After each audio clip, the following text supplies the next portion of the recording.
Welcome Ibrahim. Hotel line पे join किया है एमएनए है तहरीक इंसाफ की और सीनियर रहनुमा है उज़्मा रियाज जदून साहिबा मेरे साथ है। मैं आपको वेलकम करता हूं अपने शो में।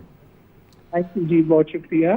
खान साहब ने खुद माना है कि पहले हमारी तैयारी नहीं थी जब हम आए थे लॉन्ग मार्च के लिए, अब मैं तैयारी के साथ आऊँगा और अब सुप्रीम कोर्ट की तरफ जाएंगे तो इजाज़त मिले, अगर नहीं भी मिली तो हम दूसरा प्लान हमारे पास आए होगा जिसकी तैयारी के साथ हम आएंगे। क्या कहेंगे? देखिए जी इम्तियाज साहब, असल में मसला ये था कि हम बहुत ज़्यादा चाह ये रहे थे कि इदारे भी इस चीज़ पे इन्वॉल्व हों और सुप्रीम कोर्ट भी इन्वॉल्व हो इस चीज़ के अंदर। ये तो नहीं कह सकते कि हमें कुछ इस तरह, लेकिन देखें गिले भी अपनों से ही होते हैं। जिस दिन हम निकले, हम आए और हमने ऑलरेडी कहा हुआ था कि जी हम डी चौक जाएंगे और उस वक्त हमें परमिशन भी मिली हुई थी, कोई इस तरह से मसला भी नहीं था। लेकिन एन टाइम के ऊपर गवर्नमेंट ने हमारे लिए, पीडीएम ने, सब ने मिलकर हमारे लिए मसला बनाया। उन्होंने कहा जी डी चौक पे नहीं आना। सुप्रीम कोर्ट की अदालत खुल गई और उन्होंने हमें कहा कि आप डी चौक पे ना आए और आप उसका मुतबादिल, उन्होंने हमें एक जगह दी। लेकिन साथ ही हमारे साथ जो चीज हुई वो ये हुआ कि उस वक्त आपको पता है कि जितने भी जो हमारे मोबाइल फोन से इन्होंने काम करना छोड़ दिया था, साथ ही इंटरनेट आपको पता है खत्म कर दिया गया था। इवन जो हमारी जो टेलीविजन की ट्रांसमिशन लाइन थी वो भी खत्म कर दी गई थी।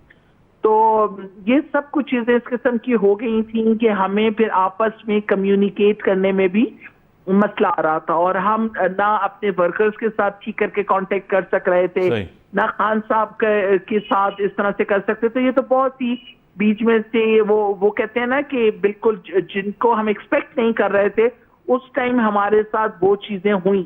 फिर जब सुप्रीम कोर्ट ने ऑर्डर दिया कि जी तमाम रुकावटें हटा दी जाए और इन लोगों, ये लोग आ रही हैं तो पुरअमन ये लोग आ रहे हैं तो इनको मारा ना जाए, इनके ऊपर शेलिंग ना की जाए, इनके घरों के ऊपर इस तरह से जी रेट ना की जाए, और ये सब कुछ सुप्रीम कोर्ट के ऑर्डर्स थे। लेकिन उसके ऑर्डर्स के बावजूद आप देखें कि जी शेलिंग हम पर हुई और शेलिंग भी वो हुई थी कि जी वो आम आंसू गैस नहीं थी जो पुलिस फोर्स के पास होती है।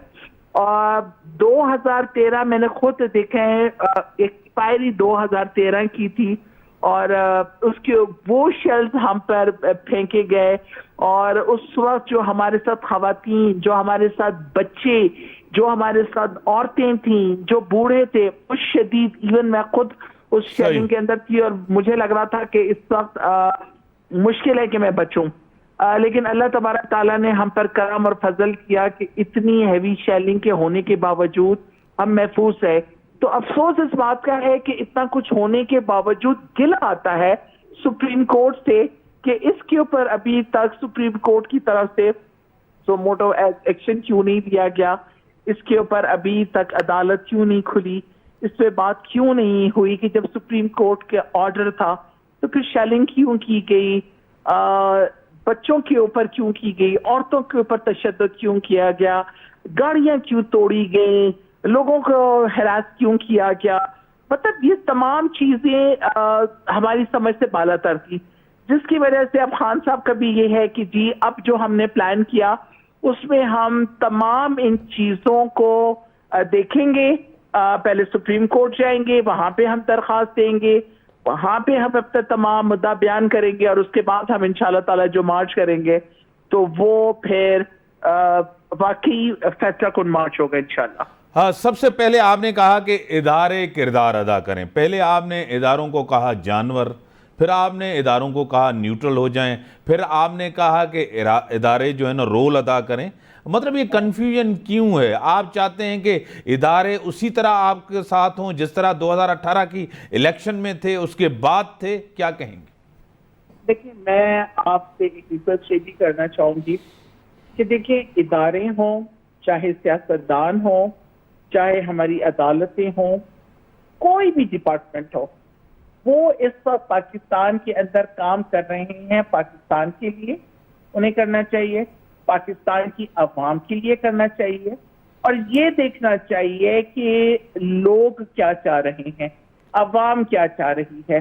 और जो मुल्क की बेहतरीन मफाद के लिए काम हो उसके ऊपर सबको बैठना चाहिए, बात करनी चाहिए।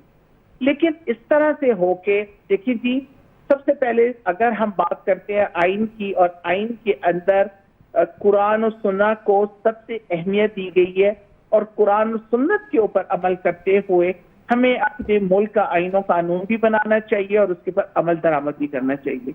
जब न्यूट्रल की बात होती है तो अल्लाह तबारक ताला ने कहा है कि आपने हक बात का साथ देना है और आपने गलत बात से पीछे हटना है। तो इस वक्त तमाम इदारे, सियासतदान, अदलिया, तमाम लोग, तमाम डिपार्टमेंट, चाहे वो पुलिस का हो, चाहे वो फौज का हो, चाहे सियासतदान हो, पॉलिटिशियन हो, कोई भी हो, इस वक्त उन्होंने वो काम करना है और वो मेन डिसीजन लेने हैं जिसमें पाकिस्तान की सिक्योरिटी हो, पाकिस्तानी अवाम की सिक्योरिटी हो और पाकिस्तानी अवाम की ख्वाहिश के मुताबिक पाकिस्तान की गवर्नमेंट बननी चाहिए, ना कि बैरूनी मुदाखलत की वजह से हमारे इदारों को भी प्रेशराइज किया जाए, हमारे लोगों को भी प्रेशराइज किया जाए, हमारे पॉलिटिशियन को, हमारी अदालतों को।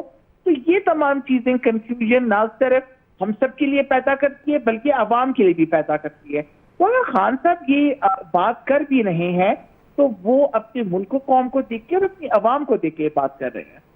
आपको खुद पता है कि सबको पता है कि आप इदारों को टारगेट कर रहे हैं, आप इस्टेब्लिशमेंट को ब्लैकमेल कर रहे हैं। आपको पता है आपको आईनी तरीके से निकाला गया है, खान साहब को घर भेजा गया है, नो कॉन्फिडेंस मोशन जिस तरह था कि आईनी तरीका है। आप भी आईनी तरीका अख्तियार करें। अगर कोई भी जत्था लेकर, अगर कोई भी लॉन्ग मार्च करके अगर इलेक्शन करवा भी दे, हुकूमत को घर भेज भी दे, ये तो गैर आईनी तरीका है। कल आपकी गवर्नमेंट होगी, किसी और की होगी, इतने लोग तो हर कोई ला सकता है। नून लीग ला सकती है, पीपल्स पार्टी ला सकती है, सब लोग।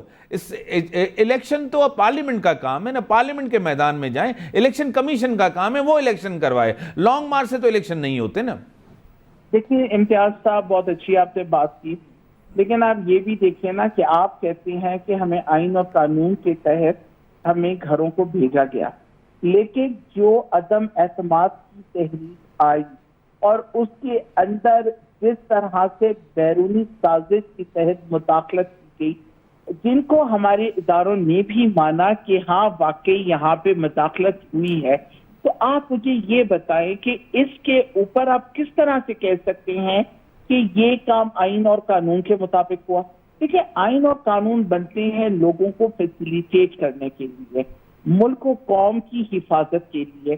जब खान साहब ने नेशनल सिक्योरिटी काउंसिल के अंदर वो मरासला पेश किया, उसके अंदर जब सबने इस बात पे हामी भरी कि हाँ वाकई कि यहाँ पे साजिश के तहत मुदाखलत हुई है, तो उसी वक्त इस चीज के ऊपर क्यों नहीं काम हुआ, क्यों नहीं इस चीज को लिया गया कि इसी बैरूनी मुदाखलत के तहत सियासतदानों को क्यों खरीदा जा रहा है, क्यों उनको दूसरे लोगों को अलग किया जा रहा है, इसके बैकग्राउंड के अंदर क्या साजिश चल रही है। और इस हुकूमत को बगैर किसी वजह के, आप मुझे ये बता देना कौन सा मेजर एलिगेशन खान साहब के ऊपर या खान साहब की गवर्नमेंट के ऊपर था कि आप लोगों ने